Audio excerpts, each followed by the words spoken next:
G'day there, guys. Here I am, that motivation to do that thing at that time and place that you said you would do it a while ago. It's your main man, Markee, and welcome back to another episode of r/AmITheA. Now, if you love today's bloody good content, I want you to sit back, relax, chuck a prawn on the barbie. As always, don't forget to chuck that prawn on the barbie, sit back, relax, and enjoy the episode.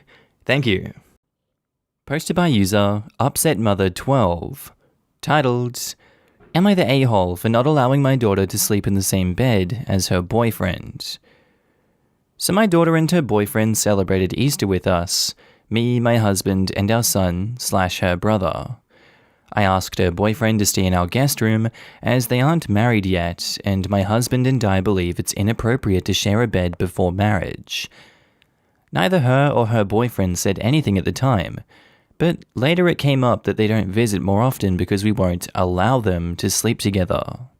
I think this is ridiculous. After all, it's our house and our rules. My daughter agreed, but then said she'd still prefer to sleep with her boyfriend and thinks our rule is what's actually ridiculous. She then tried to tell us that they still respect our rule. I pointed out that she was clearly lying about that, since she was withholding her very presence from her own family. I said she was punishing us for having a very reasonable rule, and that she doesn't truly respect our house, our rules. She changed the subject then. At the end of their trip, I asked when next we'll see them again, and was told maybe the 4th of July, unless they make plans with the boyfriend's family first. When I pointed out she was still trying to punish us, who waits 3 months in between visits to their parents? She just left. My husband feels that I'm right, and our daughter is being unspeakably rude, but my son thinks we're in the wrong, and it's not a big deal. Edit, she's 25 and he's 26. They've been together for 3 years and living together for 2. I didn't include this because the rule isn't based on their ages or if they're cohabiting, so I didn't think it was important. They will be allowed to share a bed under our roof once they're married, and not a second sooner. Some people seem to think we're upset that she's choosing to stay in the hotel room instead of with us. This is not the case. She's choosing to avoid seeing us at all, instead of spending time with her family. And edit 2, a lot of people are under the impression that my daughter and her boyfriend visit every 3 months. This isn't the case at all. They usually only visit 2 to 3 times a year, and I could understand before with the pandemic, and before that they were in college. But we expected more frequent visits now that they're not as busy. Her brother manages to see us once a month, so we know it's not too unreasonable of an ask. But she certainly doesn't visit every 3 months. If she chooses not to come in July, we won't get to see her until October at the earliest. So you're admitting to sticking by a rule that both she and her boyfriend feel is unjust, and have told you is the reason they're not coming over as often as you'd like. Your response to that is to double down and then get upset that she's sticking by her word? I think it's very clear that you're the a-hole in this situation. If you then further go and shame her for not visiting as much as you'd like, you would be even more of an a-hole because you know damn well why she isn't and why she doesn't want to see you. You're the a-hole, and it's quite obvious why. Now in the comments, Duasquablishant says, Question. Who waits 3 months in between visits to their parents? And the answer to that are 25-year-olds who are treated like they're 15. You're the a-hole. My husband's family wouldn't allow us to sleep in the same bed when we visited, as the first time I met them, even though they had a 2-bedroom house and his 9-year-old daughter was sleeping in the same room, and we never would have done anything in those circumstances. He ended up sleeping at his grandmother's house across the street. So, in the morning, I was stumbling around a strange house, trying to cope with his parents competing with each other to talk to me. They're weird. And talk to his daughter, who wanted continual attention, while all I wanted was to have a nice cup of coffee in silence. I told him, next time we're staying in a hotel. I have no problem observing a no sex unless you're married rule out of respect, but I'm a bit old, 37 at the time, to be told where I can and can't sleep. I'm an adult, and I expect to be treated that way. I work through mutual respect and cooperation, not through commands delivered the same way they were when I was 8. I suspect OP's daughter feels the same way. Sheramum4 says, "You're the a-hole. They respect your rule, they just choose not to visit often because of the rule and don't agree with it. You are choosing your rule over them visiting." I love how the daughter is not respecting the rule by not visiting. If you want a dog to come to you, you give it treats. If you want a person to come to you, you treat it well. And Rainbow D MacGyver says, "You're the a-hole. Firstly, for not mentioning their ages are 25 and 26, and they've been cohabiting partners for 3 years. For all intents and purposes, they live as a stable married couple. This is relevant to your story. Do you have the right to set such a rule for your household? Sure you do. No one's stopping you, but this rule infantilizes your adult daughter and trivializes her long-term relationship. This guy might be your son one day. Why not treat him like family now? Also, 3 months in between parental visits is not a long time. For all these reasons, you're the a-hole even though it is your house, your rules." Our next post is by user LessPiccolo156, titled, "Am I the a-hole for not punishing my daughter for humiliating a boy at a party?" Last night, my daughter went to a party with her friends. Pandemic restrictions have relaxed. When she came home, she refused to speak with me. She just went to her room and shut the door. Shortly after, I received a phone call from a number I didn't recognize. The woman on the other end quickly introduced herself as the mother of one of Susie's classmates and told me her son was hysterical. She got my number from another friend of mine. I asked why, and she explained that her son had given a love letter to Susie and she rejected him in a cruel manner, recording the whole thing and posting it. I asked her to send the video and I'll call her back. In the video, you can see her son hassling Susie. She's busy talking to her friends, and the boy grabs her arm rather roughly and insists for her attention. Obviously from the angle, Susie didn't film it. The boy tells her to leave the party with him, and she refuses, obviously upset. He says he won't leave till she reads the letter, and she keeps trying to get away from him. Eventually she concedes, but instead of reading it to herself, she reads it aloud, making the room go quiet. The son looks mortified, her friends are laughing, and Susie looks uncomfortable. The boy leaves before she finishes, tears streaming down his face. So I went to Susie and I asked her for her side of the story. Instantly she bursts into tears. She said the boy really scared her, and the only way she thought of to make him leave was to read the letter out loud. I told her it was posted online, and it was news to her. The mother texted me, demanding an apology and punishment, but I said no. Susie was frightened and just a teenager.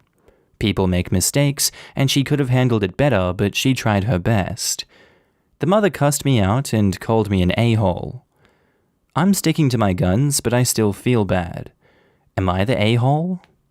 The boy knows what he was doing was too forward, and was harassment towards this girl, yet he continued to push it too far, and it ended up in him getting embarrassed and called out. That's not Susie's fault. She thought fast and did the best thing for herself in that situation to protect herself. I can respect that quick wit she's got. She's quite apparently still hurting from the interaction, and even more so now that it's been posted online. It is unfortunate the boy's hurting from his own mistakes here, but he deserves it for pushing boundaries with someone that wasn't reciprocating his interest. Not the a-hole, OP, and good on you for sticking up for your daughter. Now in the comments, Pizza Martini says, "Not the a-hole. That boy harassed your daughter, she protected herself. He embarrassed himself. It wasn't just harassment, he grabbed her, which is assault. OP, maybe your daughter would want to take self-defense classes. I found them really empowering. Obviously, your daughter is smart and found a way to make him back down, but also having the physical and mental training and preparation might make her feel better and more secure. My parents and I took classes together, and it was really fun and beneficial for all of us." But she's already got a pretty impressive set of self-defense skills for a kid her age, honestly. She didn't freeze, and she was willing to make a scene to protect herself, even if she obviously didn't want to be the center of attention. Yes, she could look into developing more skills, but OP needs to recognize and cherish the ones she has, starting by recognizing that her daughter did the right thing and dropping the "she could have handled it better" bullcrap.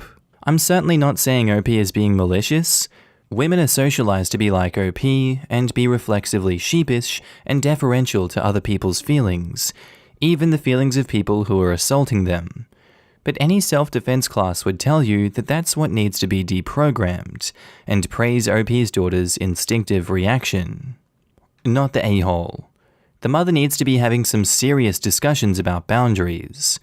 The moment Susie said no to his attention, he should have let it go. End of story. Not the a-hole. Ugh, the idea that persistence and huge grand gestures are all girls need to like you is such a gross cultural thing we have. Giving her a love letter shouldn't be a big deal, I don't think. But his physical aggression and persistence, in spite of her rejection, are gross, creepy, and frightening, especially for a teen girl. He got less than what was coming to him, though he's probably an incel for life now. Our next post is by user Fight Over Last Name, titled, "Am I the a-hole for telling my fiancé and his mom that our future kids will not have his last name?" So I, 29 female, have been with my fiancé, 29 male, for 6 years now, and we recently got engaged. My fiancé's last name, when said out loud, sounds vulgar or inappropriate, though it's not spelled inappropriately. I'm not going to give out his last name on the internet, obviously, but for example's sake, let's say his name is Pippi, but it's pronounced like pee-pee. I told my husband after we got engaged that I would keep my last name because I preferred my last name to Pippi, and he was okay with that.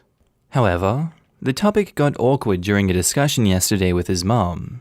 She was talking about our future children, and I offhandedly mentioned that I liked the name Hannah. She said, "Aw, Hannah Pippi, isn't that adorable?" And I said that our children would take my last name because I'm not going to give my kids a last name that would result in them getting bullied. My fiancé was shocked because we hadn't had this conversation yet, and my mother-in-law was mad that we would be untraditional by not giving their kids their father's last name. I think it's sexist for the kids to have their dad's last name, even if that name is objectively worse than their mother's. But my mother-in-law yelled at me about it, and my fiancé is upset that I told her before talking about it with him. My fiancé has just been assuming that the kids would take up his last name, and he never brought it up either. So it seems like his reasoning that I'm the a-hole is because it's assumed that the kids would take his last name just because he's the dad, and as a woman, I'm the one who's supposed to fight to be able to use my last name for our kids. He told me that he assumed our kids would have his last name. It's turned into a big fight, and my mother-in-law called us again today to yell at me, and my fiancé is acting quite cold. A few notes: my husband did get bullied for his vulgar-sounding last name, and he still gets comments on it, but he claims that he doesn't want to change his name or take on my name, and I don't want to hyphenate the kids' names because then Pippi would still be part of the last name. Also, our names hyphenated together would be quite long. So am I the a-hole for telling my fiancé and mother-in-law that our kids will have my last name? I feel like you can't just stubbornly refuse to give your kids your fiancé's last name without input and discussion with that fiancé beforehand. You chose to bring it up for the first time in front of his mother, who was obviously biased towards keeping his family name going. Even more so that she probably helped him withstand bullying for that last name. That would steel her to want to protect its legacy even further, if anything. You were being unwilling to compromise in this situation too, which I can understand. You and your fiancé both know your kids will be bullied for it. Wanting to prevent that before it happens is smart, and I can see that you're coming from a caring place in which you want to protect those kids. Unfortunately, You dropped the ball in the way that you handled going about this sensitive topic and got some understandable backlash for it. I personally don't think you're a bad person for doing so, but you definitely come across as an a-hole for wanting to spearhead your own solution without approval from your fiancé beforehand. Now in the comments, LadDancer22 says, "Okay, you're not the a-hole for wanting your kids to not have his last name, or just for wanting them to have your last name. However, you're the a-hole for never discussing this hardline decision with him. You absolutely refused to name them with his last name, but never thought that might be good to mention? It's normal for parents to have two different last names and the kids to have their dad's name. Sexist or not, that's the norm, and is understandable that your fiancé would assume that. Double you're the a-hole for springing this on him with his mother there, as this needed to have been a discussion beforehand. Sorry, but I think you're the a-hole for telling it to his mum before even having that conversation with your fiancé, as if he had no say in it at all. That's a decision for you to make as a couple, not just unilaterally decide by yourself. He gets a say too." Edit. Everyone sucks here since the mother was also out of line for shouting at you. I think your husband's response of being cold is fair. Everyone sucks here. Everyone for just assuming that their preference would apply? Double this for mother-in-law whose business it's not. Do your children a favor? Don't have any until you and your husband agree. Is no one going to mention that in addition to all the comments mentioned about OP not springing it on them, that she was incredibly rude about their family name as well?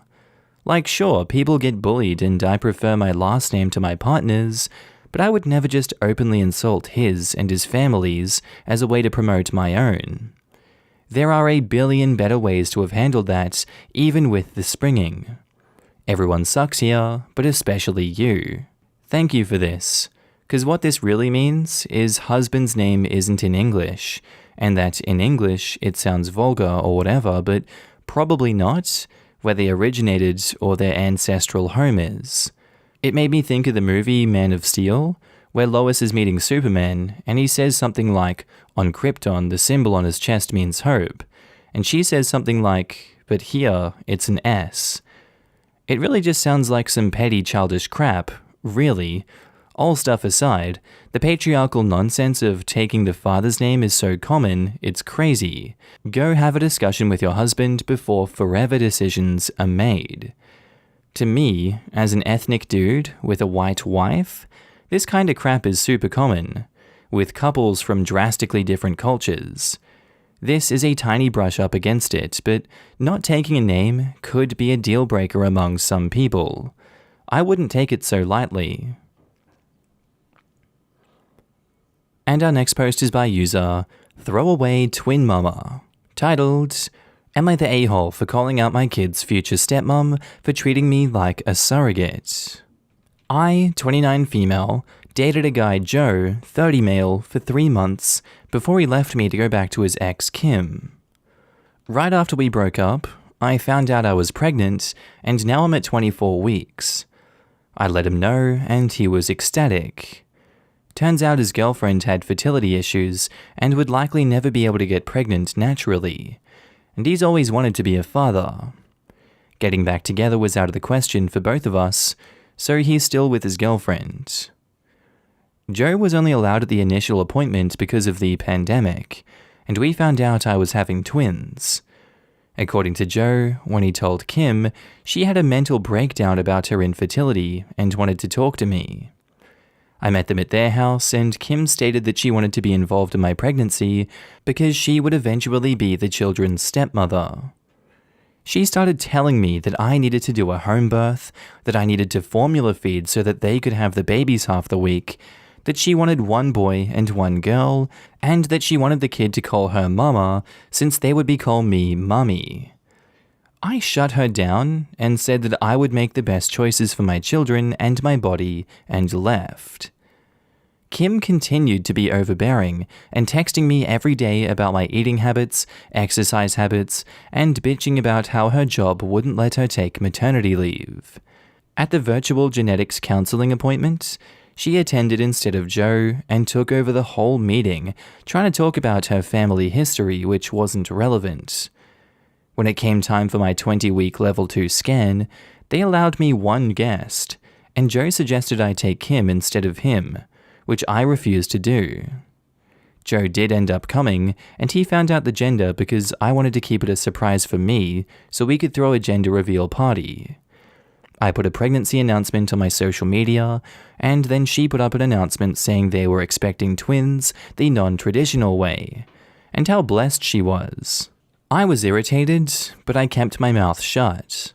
Then she threw a gender reveal party and posted it on social media. I wasn't even invited. She also announced that she's having a baby shower.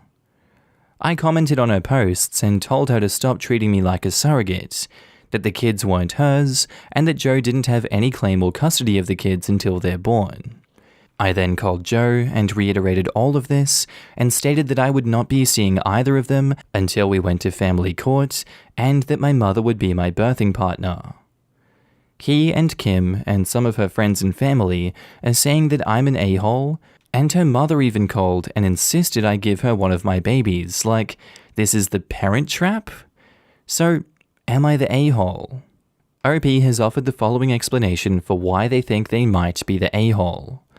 I think I might be the a-hole because I called my kid's future stepmother out publicly on her social media and will not be interacting with them until family court.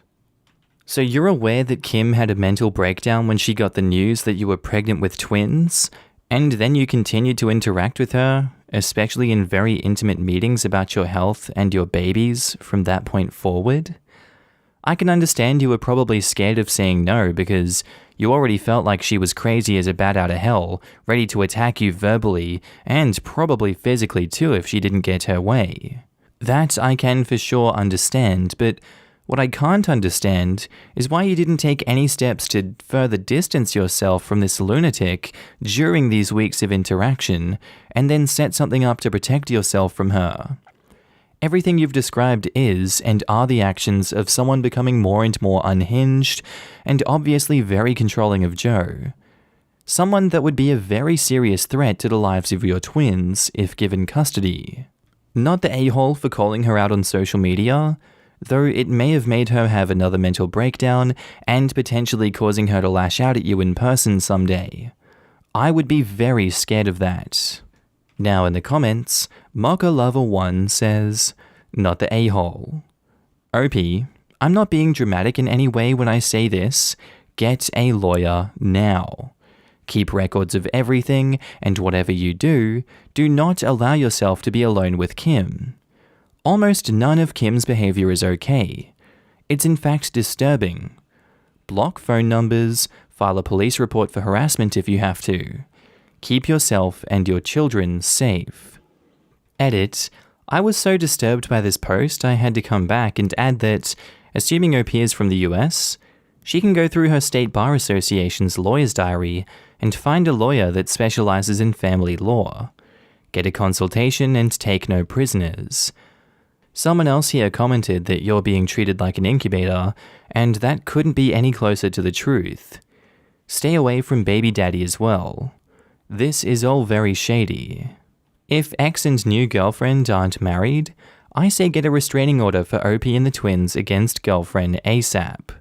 If the dad wants his share of custody, doesn't look like he's done anything the courts would consider inappropriate, but girlfriend is too far out of line to reason or interact with. Time to send her a message that she has no claim here. If he doesn't rein her in or set boundaries, make him fight for name on the birth certificate and custody, because the last thing you or the babies need is an insanity enabler. Not the a-hole. P.S. I hope ex and new girlfriend didn't deliberately plan to seduce and trick someone into being an unwitting surrogate. Oh my god. I'm so glad I wasn't the only one who read the situation this way. I recognize that I'm jaded AF from a history of various extreme traumas. I often question my own reactions to things because my knee-jerk reaction to anyone I don't know well is to assume they are malicious rather than ignorant.